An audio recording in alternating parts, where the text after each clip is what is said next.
This is the celebration of a walk-off single in a baseball game between content creators and actual real-life baseball players, down by 10 runs. It was beautiful, it was amazing, and it shows just how great the game of baseball can be. A few years ago, I tried making a video articulating what makes baseball so great, and I didn't do a very good job because I still wasn't all that good at the whole video making thing. This time around, we're back. And that aforementioned game of creators versus real players is going to be the vehicle we drive to show you the fun baseball provides. Because come on, how often do you get to see an event where your favorite creators step on the field and play the same sport as adults who do it as their way of life? These players are playing in a league affiliated with Major League Baseball, and we're us.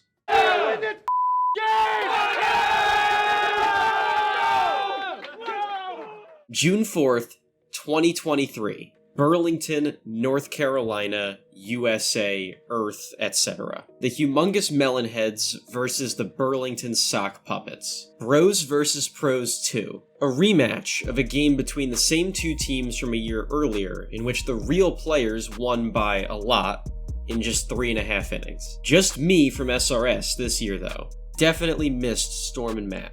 Matt, how's the knee holding up? Team YouTube still wanted all the smoke, reloaded with some new talent, and reconvened in North Carolina to face a summer ball team of college players that won their league after their absolute demolition of the content creators to start the season. The event started this year with a 3v3 home run derby. The 3 best creator hitters versus the 3 best sock puppets hitters. The stakes? Home field advantage in the game. I was not one of our 3 best hitters, unfortunately, contrary to what you may have thought. Representing the average Joes were the Swingman, College Burnout, and King of JUCO. All 3 having played in at least college baseball, 2 of whom in the minors. I want to focus on College Burnout's round of hitting for a moment. He'll be the first to admit that he was not having a good time out there to start. He just could not get anything he hit to travel over a fence. The play-by-play announcer noticed this, and he chirped Mr. Burnout for this. I feel the players may have run out of power. One swing later...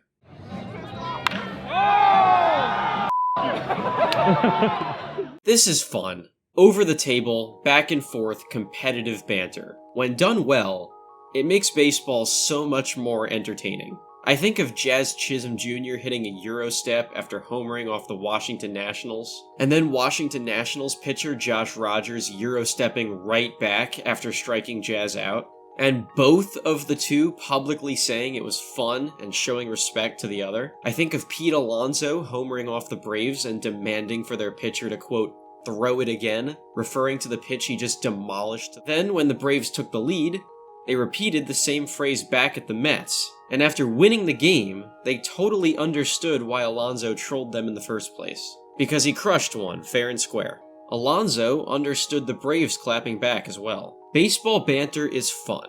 Be a good sport and a good competitor, obviously, but don't let baseball become not fun.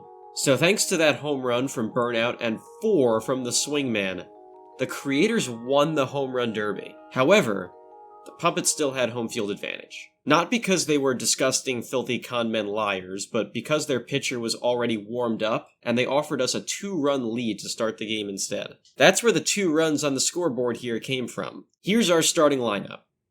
Okay, it's 10 guys because we're YouTubers and we play by our own rules. We didn't actually score in the first inning, but what we did have was the King of JUCO getting the first ever hit in Melonheads history. A full calendar year and 3 games of Melonhead's existence, finally 1 hit. See how excited we were in the dugout? That emotion was real. We were so locked in and having fun that a YouTuber getting a hit of any kind was awesome. Even if he was very open after the game about not being happy that it wasn't a tank instead, celebrating baseball success is cool. Players showing emotion when they or their teammates do something good can be so rewarding. Baseball teams are usually pretty tight-knit, and players typically see each other more than their families. Even for the Melonheads, some of whom had never met before the trip, it was so amazing to see one of our own succeed. Alright, here goes the very first pitch of the bottom of the first inning.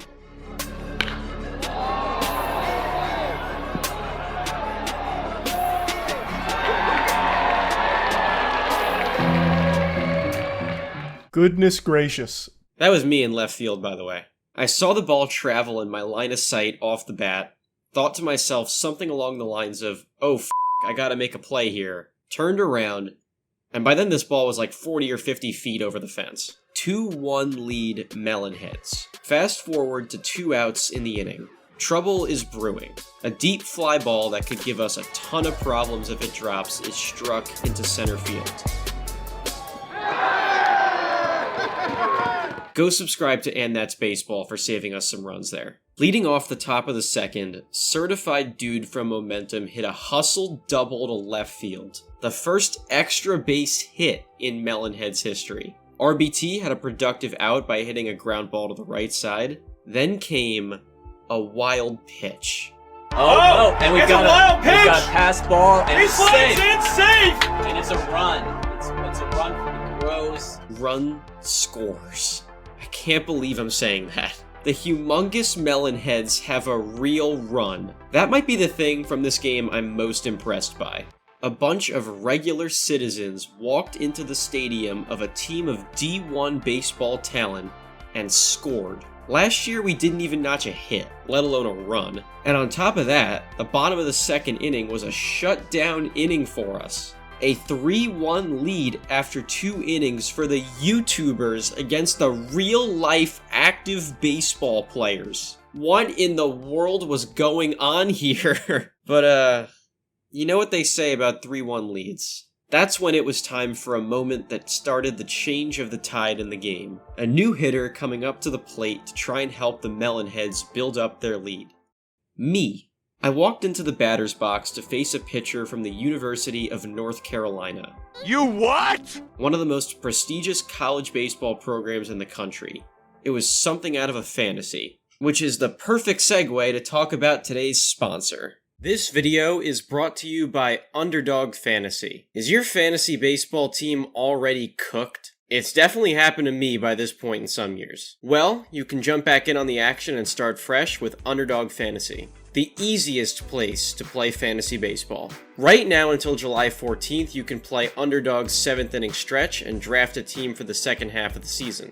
All you do is join the 7th inning stretch, draft your team, and that's it. No in-season management at all. That includes no waivers and no trades. Draft 20 players and get the best cumulative scores in your starting lineup. 3 pitchers, 3 infielders, 3 outfielders, 1 flex, each week of the regular season. If that's not for you, you can always try Underdog's Pick'ems. Zero in on a particular player and then answer the question, higher or lower. Pick 2 to 5 players, get all your picks right, and you can win up to 20 times your money in a single night. Underdog Pick'ems are available in 30 US states, so check if yours is eligible to participate in their Pick'ems. Getting started is simple. Go to UnderdogFantasy.com, sign up with promo code SRS, and Underdog doubles your initial deposit up to $100. A 100% deposit match up to $100. That's code SRS on UnderdogFantasy.com or their mobile app. Thank you to Underdog for sponsoring this video. Please play responsibly. Alright, let's do this. My at-bat in Bros vs. Pros 2. My timing was way off on the first pitch, and it was a low strike anyway, so we're down 0-1. Second pitch was the best pitch I'd ever seen in my life. It was a fastball with a little bit of cut to it, running away, and the whole way out of the hand, I'm like, that's gotta be running off the plate. But nope, a strike right on the border of the plate. I did not travel from Florida to North Carolina to strike out on 3 pitches looking at all 3. I was taking a mean ol' hack no matter where this next pitch was. If I could see the ball, I was letting that sucker rip. I was going on my Javi Baez arc. Pitch 3, a fastball I swung right through. After the game, I actually approached the pitcher to give him a more articulate way of saying, "Yo, you just blew the doors off me, man." That was quick. It was. But deep down, I know he breathed a huge sigh of relief. He knew that if I connected on that fastball, I was pulling it like 500 feet.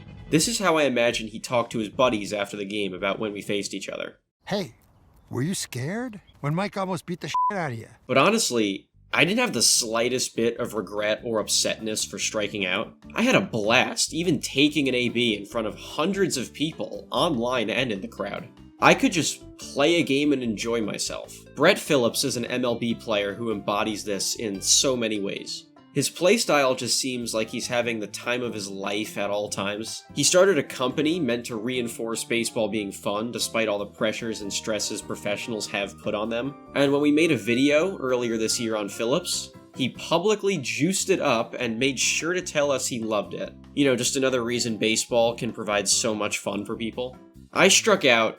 Who cares? Everyone strikes out. What I did do was try to savor the experience of it. Last year, I was so locked in on everything other than living in the moment, so to speak. This year, I wanted to be a sponge and a goldfish. Short memory of failure, and feeling blessed with the surrounding atmosphere and opportunity. The best of the best have those things, and are able to enjoy themselves so much more. The game really got out of control in the bottom of the third inning. In part because I failed again. Couldn't reel in this deep fly ball just out of reach. Wouldn't have mattered though. It's not like this play wound up deciding the game. Brutal mistake in left field of mine. You know, the worst play in the history of baseball. Run after run after run crossed the plate for the sock puppets. We were not able to respond for the rest of the game. I do want to skip forward to the bottom of the fifth inning where... It would appear, ladies and gentlemen, that the entire Bros team is taking the field. Our entire team of over 15 defenders took the field at the same time. We're gonna make a full video on just this, so keep an eye on that because it was absolutely immaculate. But let's just tell you that we still gave up a ton of runs, and this kid I'd never met who was one of our ringers because he actually plays baseball, turned a sick diving catch double play to get us out of the inning. From there, it was about sitting back and soaking in my friends taking some hacks in the top of the final inning. Saw the foolish baseball foul ball highlights in person. Good game, bro. Definitely worked a walk. There's no shot this was strike 3. And oh man, urinating Tree's final at bat. The team made a vow that if Tree so much as made contact with the baseball, we were storming the field. And...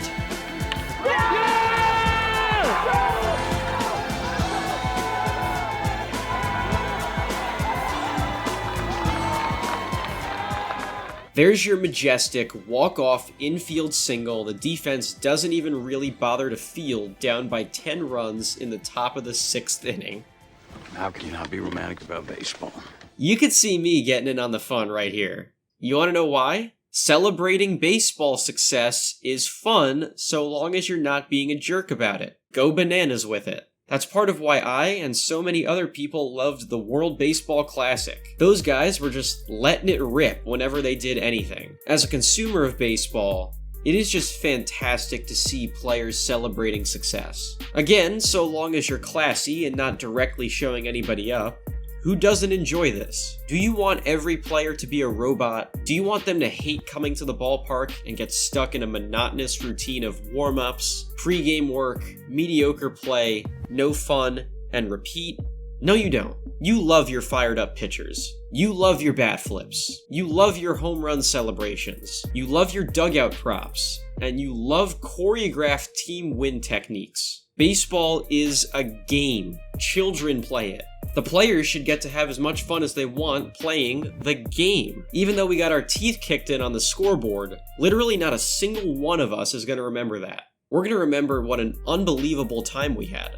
This was truly one of the most fun days I've ever had. It was perfect to channel why baseball as a whole is so fun. But as all the connective tissue of the video was meant to flesh out, it's way bigger than just this one instance. This was just one example of how the game of baseball can be so big for people and so enjoyable in all its surrounding auras. Take June 2nd, 2023. You know, there are few people in the game of baseball who are more universally beloved than this woman sitting to my left, Sarah Langs. And you know, Sarah, we're wearing the NDLS shirts.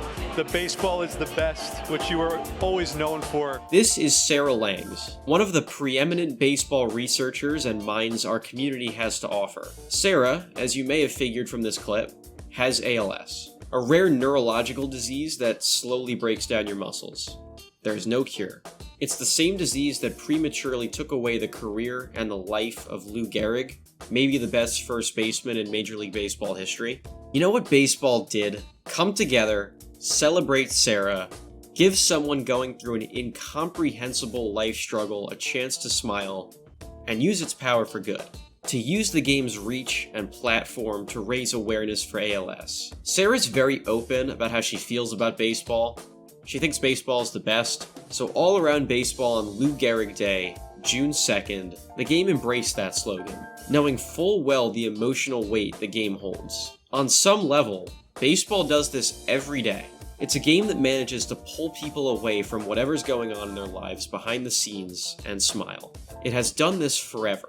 It will probably keep doing it until the end of time. I haven't even mentioned yet that our game was meant to bring help to those who need it as well. Ticket revenue was given to the Citygate Dream Center in Burlington to help underprivileged children in the area. And the Melonheads also partnered with Official League to sell our hats, where a portion of the proceeds will be donated to the Alzheimer's Association. Links in the description there. It's really hard for non-sports fans to understand, but sports really are their own way of life. I don't think a single person involved in the Bros vs. Pros event is gonna tell you they don't look back fondly on it. Our team was able to put on a uniform again. For some of us, that was the first time in a long time we had some of the core elements of baseball. Team camaraderie, the wonder of simply being on the field and playing, or again, a uniform. For the real baseball players, they shared the love and the energy with us as well, having fun with it wherever they could too. If you hit one out there, mark my words, I'll give you $1,000.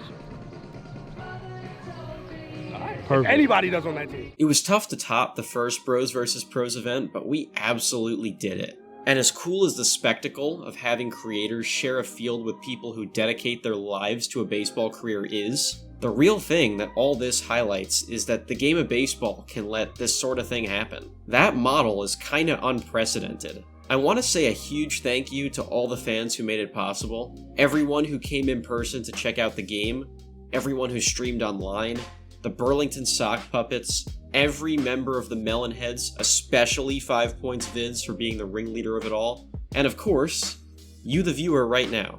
I love all you guys. And you want to know why I got so sappy with it here? A, I wanted everyone out there to get a look at what was such an unforgettable, fun experience that felt so grand at all times. And B, to give a look into the window of the baseball lifer.